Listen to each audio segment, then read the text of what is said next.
"O Captain, my Captain, our fearful trip is done. This ship has weathered every wreck, the prize we've sought is won.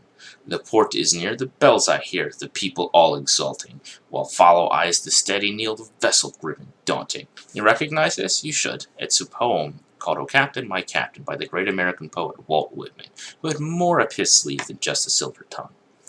I admire Walt Whitman due to his dedication to his life's work. His accomplishments are motivating to me for 3 reasons.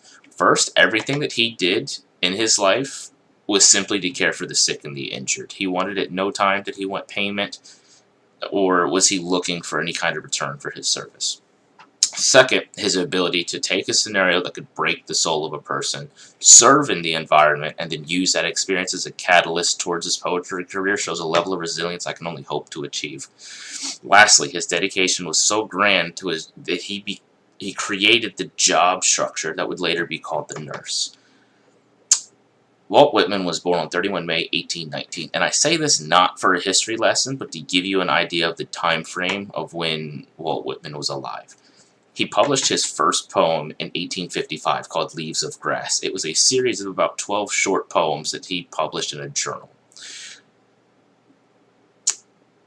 His family received word that his brother, who was serving in the Union Army during the Civil War, was injured in battle. Walt immediately gathered his belongings and left the family home in his mid-40s to travel from New York to Washington, D.C. to care for his brother. He got to the hospital and was told that his brother had suffered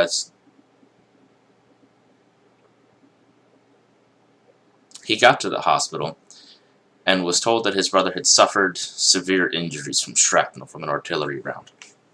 When he got there and met his brother, he had a small gash right here on the side of his cheek where a piece of metal clipped him. He was fine, 100% completely uninjured. However, he was so worried and so scared that powerful emotion pushed Walt Whitman into spending the rest of the Civil War traveling from hospital to hospital in Washington, D.C., taking care of the sick and injured. He didn't do it for money, for glory, for anything. He simply wanted to help. In his words, he said, "I found that I can do the most help as a volunteer by doing the small things, by reading stories, by talking about family, by just being there for the soldiers. It did more for them than the doctors did with their medicine."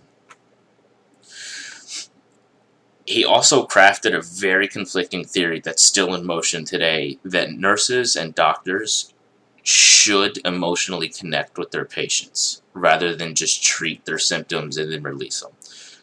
It goes against everything that's being taught today.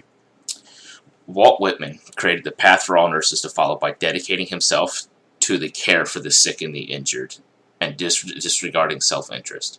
Then remember, when you're in a hospital or your family member's sick or you have something severe like that going on, the amount of effort and care that your nurses put in to you, to your family, and to all of their specific needs, remember how much that takes out of them and just how selfless and how amazing it is for people to be able to and want to do that. Without the Walt Whitmans of the world, empathy would simply be unfounded.